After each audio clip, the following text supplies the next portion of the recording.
My name's Patrick, I'm 41 and I'm a complex needs practitioner. I would like to give an honest view of my experience of substance misuse, my own personal experience of substance misuse, and my experience as a now professional in the substance misuse field. Somebody I knew who was close to me kind of was an influence on my introduction to substances, namely cannabis. I started sniffing solvents at quite young. By the time I was 7, I was sniffing glue. Coming from quite a bit of a dysfunctional family. My father was an active alcoholic, quite violent and stuff, so I had some emotional trauma that took place as a youngster. There was some stuff that took place, me witnessing my father, who got convicted for attempted murder on my mother. I witnessed that sort of stuff. And I don't by no means blame anything that took place in my life. I take full responsibility, although at 7 years of age, I don't know how much responsibility I was able to take upon myself. But I don't blame. It was just circumstances. It just was what it was. And as a result, I kind of fell into using drugs. Between 5 and 7, apparently I shut down emotionally as my father went to prison. And I don't use that as an excuse of why I started using substances, but I'd become aware very quickly of illegal substances, i.e. cannabis and amphetamine sulfate. So I got introduced to the substances very young, at a very early age. So I kind of knew the legal and the illegal, and the legals never held no appeal. The illegals were the ones that kind of I was attracted to. Alcohol was always around me because I come from an Irish background. People around me and my family drank, and to me it didn't really hold any appeal. Although it did give that sense of jovial, it kind of loosened the wheels and liberated people. I saw people who were rather, there was just something about it that it didn't hold any appeal for me. Until later on in my teens, when I kind of got introduced to drinking quite raucously, shall we say, weekend benders and stuff like that. But alcohol was never really something that I was attracted to because everybody was doing it. And I'd experienced the side effects of my father's alcoholic drinking to excess, then, should we say. I don't want to call him an alcoholic because that would be up for him to diagnose himself as one. So I saw the negative experiences, the violence and the intimidation, the fear, the bullying, the atmospheric changes of people when they drank alcohol, and it was something that I wasn't attracted to. So alcohol was always there, but it didn't have any appeal to me. Illegal drugs and everything that went with it, I think it was because I didn't have a sense of true self and I didn't have any positive role models in my life. I was kind of just left to develop by myself. My mother was experiencing the trauma of being with my father, so she had her stuff to focus on, and she tried to guide me as best she could. However, I was a wild child at kind of 7 and 8, 9 years of age, got put into care at 9. So I'd already excelled at those naughty behaviours at a young age. To tell you the truth, I was detached from feelings. It would sound a bit mad to say, but I don't think I felt a lot of stuff during my life because I was always trying to escape from me. And I remember thinking a lot of stuff. I remember sensing and experiencing trauma, violence, pain, fear, so on and so forth. But feelings, I don't ever recall feelings. I would identify certain stuff that would go on inside, but I couldn't, and I'm a very articulate, very intelligent young person at that age, even at 9, 10, 11 years of age. But if you asked me what anxiety was, I couldn't have explained it to you. All I know is I got this feeling in my stomach that I don't like.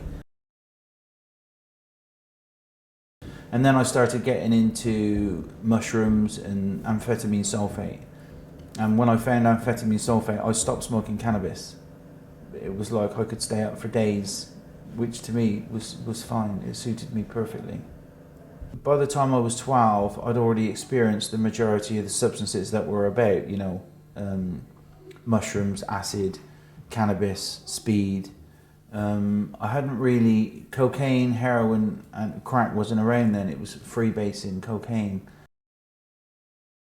I was looking, if you want, for something to give me a sense of ease and comfort, primarily.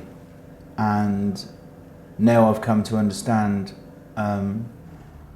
although at the time, if you'd have asked me that, I wouldn't have been able to articulate it. All I knew is that I didn't feel comfortable with me when I was with you or them or anybody else, and I felt out of shape. I didn't feel comfortable. And the people that I was exposed to at such a young age were leading the other side of the tracks kind of lives. They were gently into crime, not great deals of crime, selling drugs here and there. Class A's were not a part of my scene for a long time. Where I was brought up, it was a culture of drinking. You'd work hard and you'd go out and you'd drink and you'd probably fight your best mate on the weekend, but then go to work Monday morning like nothing would happen. I'd been introduced to a set of bikers who were quite influential in the drug scene from where I'm from in the West Country. And I fitted in there because they saw this young boy who was just nuts, who didn't really have any moral compass guidelines to restrain himself. And so I just excelled at taking speed. And you know, by the time I was 12, I was intravenously injecting. Although for 2 years, from 12 to 14, I never once injected myself, and I could never watch it happen because I was frightened of needles. But the effects produced by speed overrode the consequences of trying to get him or get it. So to me, it was well worth holding my arm out and somebody injecting me full of speed, and then I would feel the effects of it. To me, that was pretty normal. At 13, I had my first prison sentence in a detention centre for theft. And you were stealing to pay for your drugs, were you? No, I was stealing just because I was stealing. It was like I fell into stuff, and because other people were doing it, I done it. If it enabled me to fit into part of the clan, the crew, the people, the group, the cool whatever, then I done it. Even though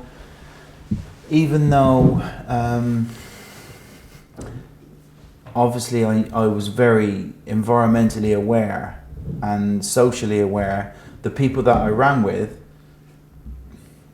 they weren't liked from where I was from. They were like, stay away from my mum. My mum, bless her, would always try and encourage me to stay away from, and she was really perilous, bless her. My father would try to beat it out of me and so on and so forth. My mother would try to love it out of me.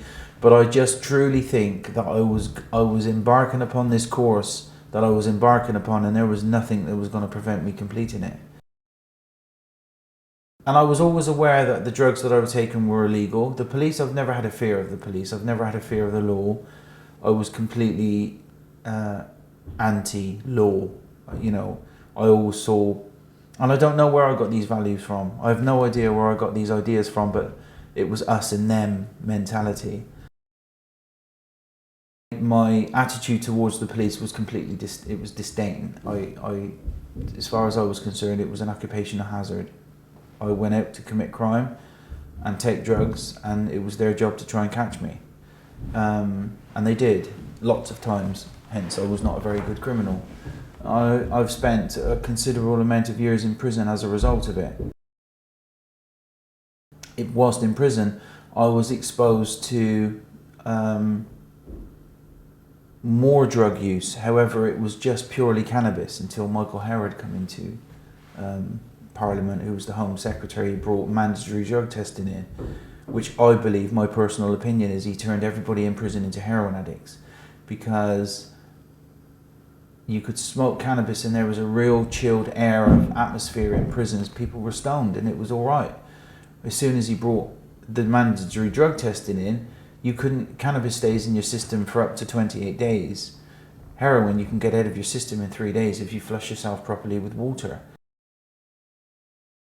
My opinion of the law regarding this stuff is that they're trying to enforce something that is way beyond their control, and as a result, the resources that are being slung at it are being misslung. They're trying to force a round peg into a square hole, and they will get the peg into the hole regardless of the damage it's causing. It's like, I think they need to just refrain from it and have a completely overview of what goes on in this country regarding drug use. It's almost like they've created this machine of addiction around heroin, primarily. That now their idea of treatment is a maintenance script of methadone, which in reality, I know people who have been on methadone 12 years. That's not treatment. That's maintaining somebody's habit. Well, I got involved in a scene in London. I moved to London 20 odd years ago as a result of being influenced in the money potential in selling drugs, earning quite large amounts of money from bringing drugs from the West Country to London, exchanging it for more drugs and then going back and selling it. And as a result, London, the bright lights of London drew me here. So I come to London, and it was like my life has been like two escalators. This is life where all the normal people are running and walking and living, and then you've got this life of this escalator of my life here that's just on its own path. And I've always tried to step off this escalator and fit into your life. I remember looking at people who were cleaning their cars on Sundays in 2.4 kids and Volvos and Hunter Wellies and all that, and I so wanted it but could never get it.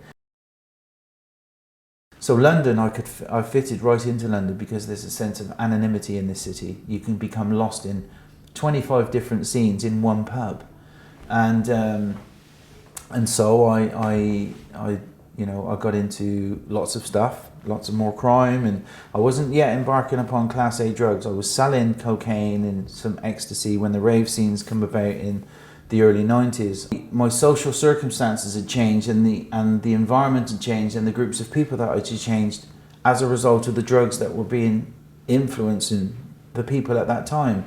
I'd moved out of taking speed and was taking Dexedrine, which is a pharmaceutically prescribed medication that was a slimming pill apparently. And the person I used to get those off lived in London, and he was a DJ. So I kind of transcended from the West Country to London via Dexedrine and picked up ecstasy and music. And as soon as I'd done that, it was in a completely different world. I left school I got asked to leave school pretty young. By the time I was 15, I left care. I was in a residential school. They didn't wait for me to wait till I was 16. I left. And I had no formal qualifications, managed to get into university. Loads of students who took drugs and drank stupidly amounts of alcohol and had money. I was in my element. I was just making more money selling drugs there than what I'd ever been doing anywhere else. So obviously my studies were become affected. And then the partner I was living with at the time committed suicide. I left from uni one day and went home, found her, not far from where we're sat right now. And as a result of that, I went out, got drunk, took some Valium, and which were prescribed to me by my doctor at the time. And I got really drunk and ended up starting a fight with a load of Hells Angels. I got smashed to bits, got sent to the Royal Free Hospital, where I met somebody who, I was on a gurney. He had the same name as me, and the nurse called the name out, and we both stood up. And I said, look, she's called me. He went, well, she's just called me. And I said, well, actually, that's my name. And he went, well, actually, that's my name. And I was like, I had my nose broken, cracked cheek, I'd lost a couple of teeth, fingers were broken, I was bleeding, and so on and so forth. And he said, you look like you're in pain. I got something here that can kind of help you. And I was like, what's that? So we went into the toilet. He pulled out a bit of bacon foil, and on that foil he had some heroin.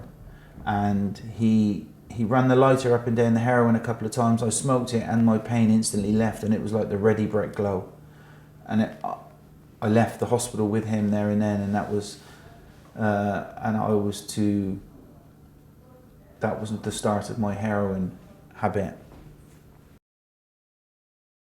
The nature of my crimes changed to feed my drug addiction. I was a chance criminal.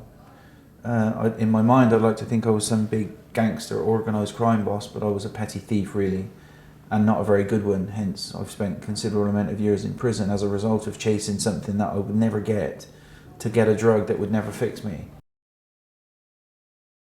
So, and as I'd always used needles, it was I'd smoked heroin a couple of times, but it was like, this, I need to put this into a needle because that's the ultimate that I know. I started to mix with people who were street users, homeless, rough sleepers. I mixed with the people that are socially excluded as a result of their substance use. And I felt comfortable because I'd kind of abdicated responsibility of living life. But I've attempted suicide, I've been sectioned, I've been to prison, and there was, there were several times when I should have died and I didn't die. I tried several things. I went off and lived in another country. I left this country and went and lived in Thailand for a couple of years and ended up taking crystal meth and drinking alcoholically vodka. I went out there to get off heroin and crack and picked up crystal meth and vodka. Ended up having a bad bike accident in 2002, come back to this country. I had an outstanding warrant. I was on the run from the police. I had a bad bike accident out there, broke my back, my legs, both wrists, shoulder, was in a terrible state. I eventually got arrested. I got arrested for theft up in Highgate to feed my heroin habit because I landed back in this country, started using heroin again. And it was only a matter of time. And I was on the run, and I was in a disabled toilet in Euston Road in King's Cross with two prostitutes who I knew at the time. And it was 2:30, 3 o'clock in the morning. I just robbed somebody of their money, and I'm in a disabled toilet with these two girls squeezing my neck, trying to get a snowball of heroin and crack in a needle into my neck. And I've stepped out of the toilets, and there must have been half the Metropolitan Police there waiting for me because they'd been watching me on the CCTV cameras. And in that moment I knew I was captured, I felt relief. In that split second, I felt relief because I knew I couldn't actively stop. And I had all the consequences, all the reasons to stop, but the nature of the addiction of what I was in at the time, I couldn't just say, well, I'm stopping now, I've had enough, let's stop now, shall we? I didn't have that ability. So the police intervention in 2002 was my lifesaver, it was my godsend. And the 2nd of September 2002 was when I was arrested, and I've not used a drug, a mind-altering chemical, since the 5th of September 2002. And what happened was, I went to Middlesex Guildhall Crown Court, and there was a judge there who was a circuit judge who specifically requested the drug-related crimes to come to his court, and he gave me a drug testing and treatment order, which is what they were called then. They're now called DRRs. And I went to a treatment centre in Bournemouth, and my life has completely changed since then. I got exposed to a 12-step fellowship, and the 12-step model, the ethos behind it fits me perfectly. I needed if you can imagine, my internal condition was fragmented with stuff, and I've always sought external stuff to fix it. Of course, they're set up differently. It doesn't work the same. And so it was almost like I was in constant conflict. I'd get that to think it would work, but when I'd get it, it didn't. And I'd want to come and live in your family, and your family wouldn't fix me. And I would go on that holiday, and that wouldn't work. I'd buy that car, that doesn't work. Those trainers, those shoes, those shirts, the watch, the girlfriend, the car, whatever. It doesn't work because it's all outside, and this stuff needs to be fixed inside. It was like everything needed to be put into its own pigeonhole. The 12-step model, which I've been in actively for the last 7 years, has transformed my life completely. I now work as a dual diagnosis practitioner. I'm training to be a dual diagnosis practitioner. I work with dual diagnosis clients, ones who are experiencing mental health and substance misuse, and they come via the criminal justice route. And excel at what I do. My job is just the best thing that I've ever found, because I'm in an environment that I'm fully aware of as an ex-service user. I'm fully aware of as a service provider after doing it. And I understand the nature of addiction and the complexities and the social structures of stuff that happen. And I'm dedicated to what I do. I get into work 45 minutes early. I make a difference. I've actually heard clients say, the only reason I've done it is because I saw that he's done it. And this is my opinion, based on my experience. I'm interested in the social impact and the impact of substance misuse upon the communities and the effect it has on people's lives. And I want to be a part of the solution that is fracturing this country and bringing it to its knees. That I see millions and millions of pounds being slung in the direction of, I was going to use a profanity then, but it's fucking useless. What they're doing is fucking useless. There are some agencies and government officials that have an idea of what needs to be done, but the general consensus of the government is still this stiff upper lip stuff. We need to be seen as though we're doing this, and it's kind of like an enforcement of one model doesn't fit everybody, and that's what they need to understand. We have an army of people who are ex-service users who have solutions to the problems that are currently killing this country and its people in it. Yet they're afraid to utilize that resource, that wealth of knowledge, because of even down to things like CRB checks now. You know, this new government body that's been set up of ex-police officers to check people's criminal histories before they're exposed to vulnerable people or vulnerable. Admittedly, it needs to be regulated and monitored, so on and so forth. But if somebody's got a history of substance misuse, the likelihood is they're going to get into a line of work that involves vulnerable adults or vulnerable people. It's going to be so difficult. The government are going because they think it's right and they know what's best. It's like, no, you can't work with them. We have trained professionals who are going to cost us 50 grand a year to help this individual, and this individual is looking at them with contempt because they have never experienced what they're going through. And I want to be a part of change. I want to be a part of finding a solution to what takes place in this country with regards to substance misuse and offending behaviour specifically. And this is my opinion, based on my experience. I believe that there's the very fabric of family life in society is very quickly falling apart. And we have the media, we have education, we have the law, which are all social control agents that are dictating to the people of this country what they feel they need, yet they've never been exposed to it. It's like they're looking at youths today and they're giving them, ASBO's this and this, and they're enforcing that. And these children have got emotional complexities that far surpass going on an outward bound activities course and learning team building skills. They can't even communicate their feelings and articulate what's going on for them. What should they be doing with those skills? They should be starting back to bare basics around looking at their emotional stability in the children of today, starting at a very young age. We wait too long. 7 and 8 years of age, children are already carrying knives and gun running mules for elder criminal influences. I believe that the education system needs to start focusing on more on the real stuff that children of today, the youth of today, need. A bit like the Montessori kind of principle. Let's look at the emotional stability and basic human stuff in the children before trying to get them to teach English and maths. That stuff's important, but you're trying to give somebody an exam who can't even articulate what the feelings are they're going through. Hence, people turn to, they're smoking cannabis, their teenage pregnancies. I do some gang inclusion work around this area. I work with some kids on the Crescent voluntarily. It's almost like they're starting 3/4 of the way down the problem and they're trying to give it a solution that won't fit it. But I truly believe that the youth of this country, they're their reasoning behind using substances are not the same as the adults that are using the same maybe substances. They're completely different. Or maybe the needs aren't different, but their escape to the needs are different, you know.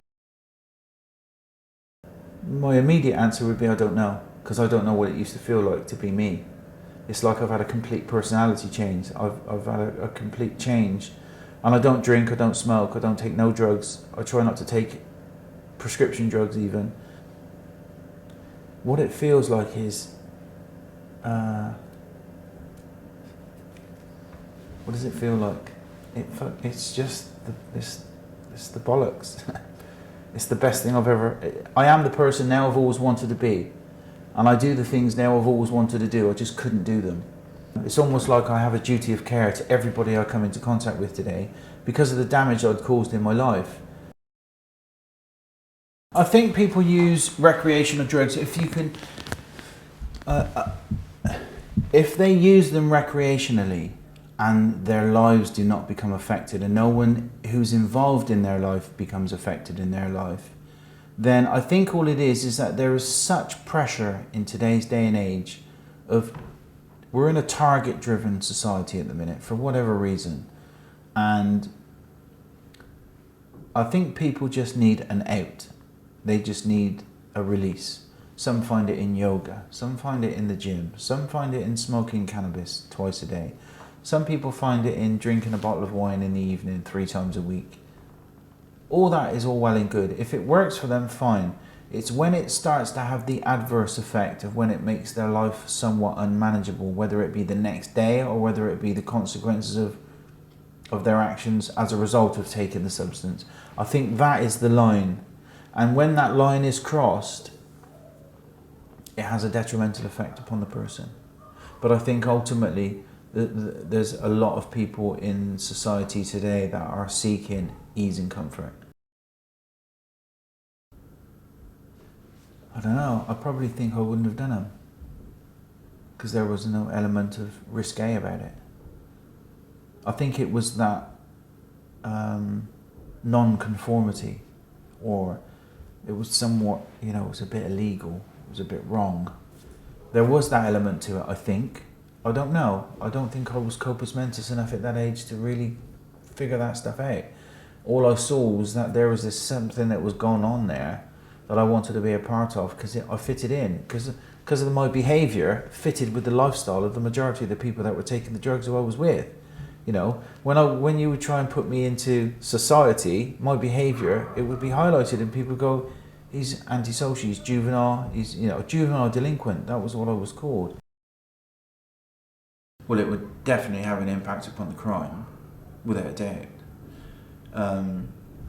I think a lot of what goes on in society today regarding heroin and crack use specifically, there's obviously the sociological, the physiological aspect of it.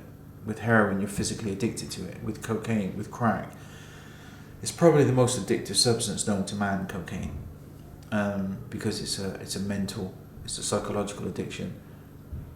From what I see, it's the pattern of behaviour that surrounds it. It's not even the drug no more, because the drugs aren't even giving the effects what they're supposed to do or what they're used for. But it's the whole behaviour surrounding it. It was maybe the petty crime that they used to get the money. It's the anticipated arrival of the drug dealer. It's the calling. It's the liaison with the other people who are doing the same thing. There's that camaraderie. There's that attachment to this behaviour surrounding getting and using a drug. It's almost like an anticlimax when the drug is when the drug is used. When they got it, there's this whole rush of excitement. There's anticipation of using it. There's the what's the word? There's the getting of the pipe. The making. Ceremony. The ceremony that surrounds it, the ritual. There's the ritual of preparing it, and so there's this heightened sense of yes, but when they get it, the drugs don't even produce the effects what they seek. I think obviously it would have some form of impact upon if they were made legal, or if you could go and get them from a pharmacy. But my opinion would be is those people going to the pharmacy would seek a different cycle to produce that effect. It just wouldn't be through drugs. I don't know whether it would be through crime. Primarily, the 12 steps is an altruistic movement of people that have identified in themselves defects and have fixed them to a degree, kind of one day at a time. And part of that is to try and carry that and transmit that message to those who don't have it yet. But the art of it is to make it look attractive enough for somebody to want to go, I want to stop. Because you can lead a horse to water, but it'll drown itself before it drinks. You know, that sort of kind of thing. And the 12 steps is basically admittance of the problem, the belief in and the faith in something other than me and my will,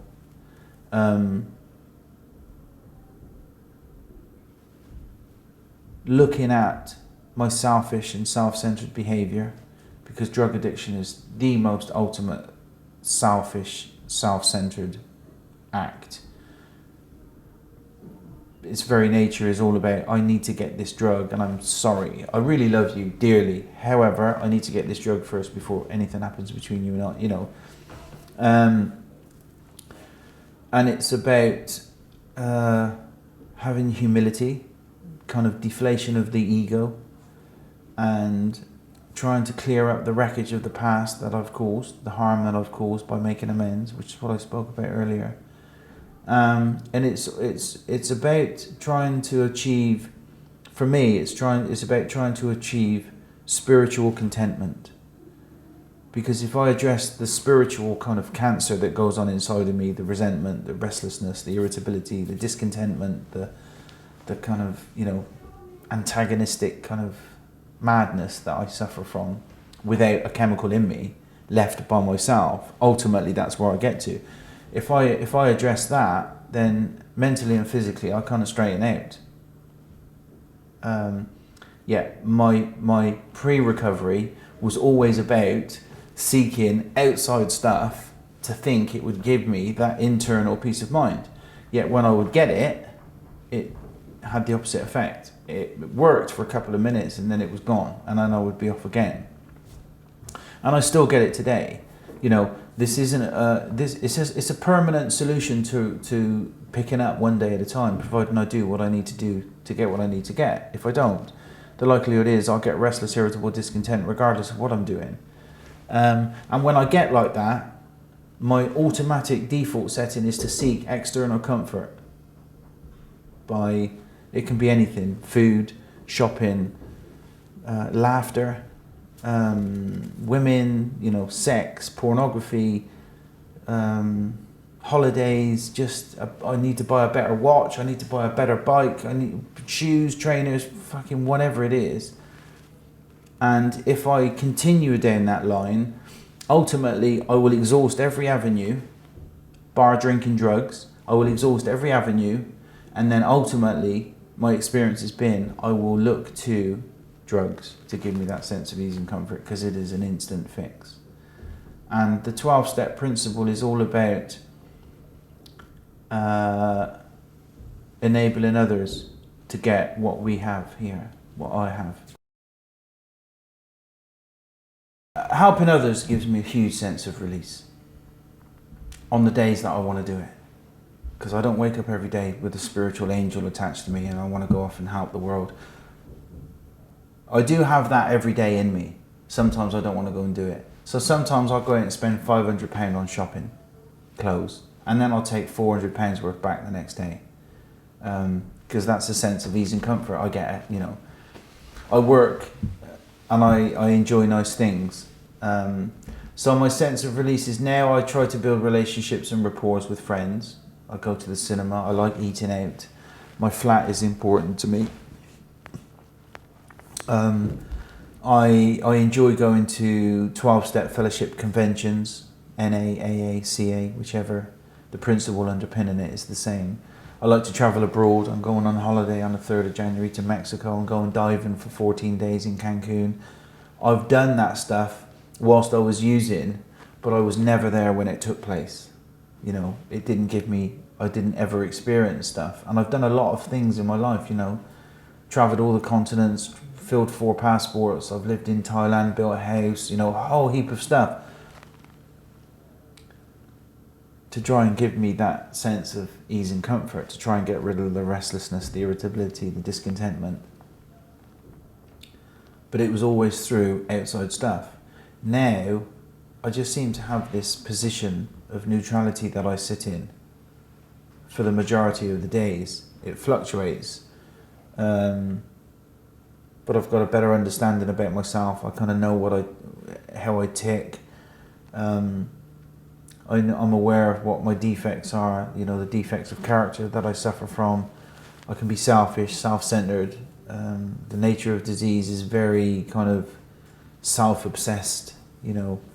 So I know for a fact, whatever avenue, whether it would be voluntarily, financially in my work or in recovery myself, I would be looking to be exposed to people who are still using and drinking, who want a way out but don't know how to.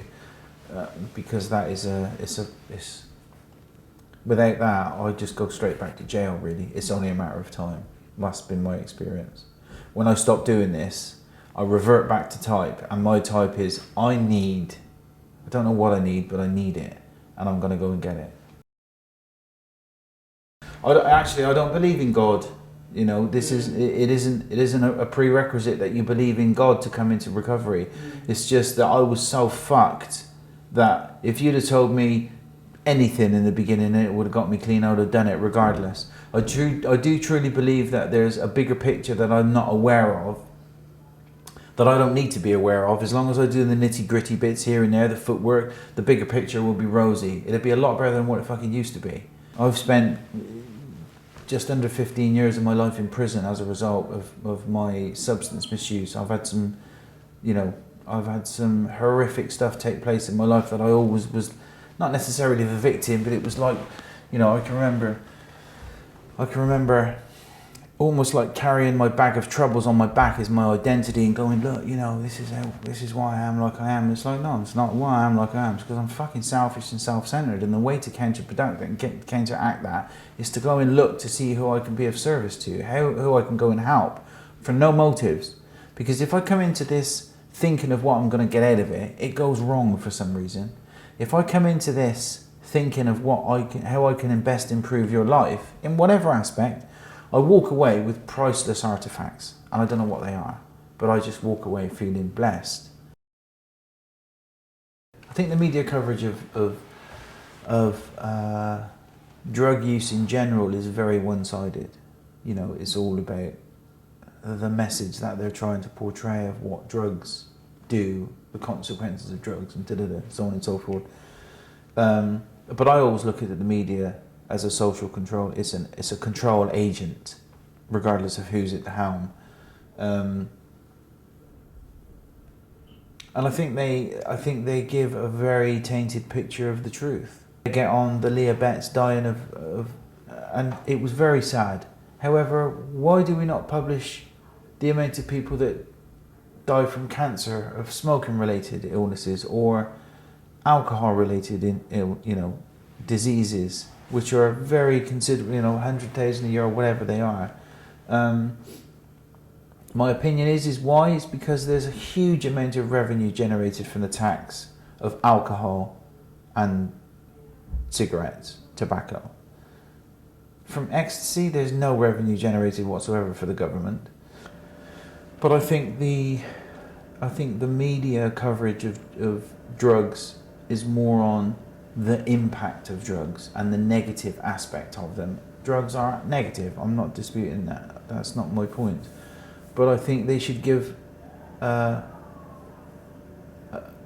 wider picture of the truth of drug abuse, drug use in this country. Because what they do is very one-sided. And it's all down to what they want the public to see. Yeah, I would love to be on the front of a national newspaper with this, saying it as it is. Because I feel it's a sense of reality. It's a sense of honesty. It's truth. It's fact. It's based on what took place. It's not some half-arsed fucking editor journal journalist, sat in an office somewhere down Pall Mall, wherever the fuck they are in Fleet Street, writing absolute crap based on one person's kind of story that I think it's very, it's misguided. It definitely doesn't give a true picture to the general public of what the problems are in this country around drug use. No way. I think the people that actually write the stories around stuff, it's all about the drama, you know, it's all about we need to catch the imagination of the general public and this is how we're going to do it. It's almost like, you know, but what you're saying is not fact. It has some element of truth in it, of course it does. But what you're saying is very, what's the word? It has an impact, and the impact that it has is not the right one. It's not the truth. People who read the papers and stuff like that, they know the majority of it is absolute bollocks, but there's a lot of people out there who think it's actual fact. Bless them. Primarily that is why I wanted to participate in this project, because I want to be able to give a broader picture so there's more scope to believe in, and hopefully this will have some effect, you know, and it will kind of be, what is it, the devil's advocate. It will kind of balance the scales up, because at the minute the scales are one-sided, and that isn't a true picture of what goes on in society. It doesn't reflect the true nature of the society we live in, because it's controlled by people who have no fucking idea about it. You know, they want to, it's almost like they filter through the information that they want the general members of the public to take. Yet the general members of the public are looking at it and they go, well, that's not quite right, surely.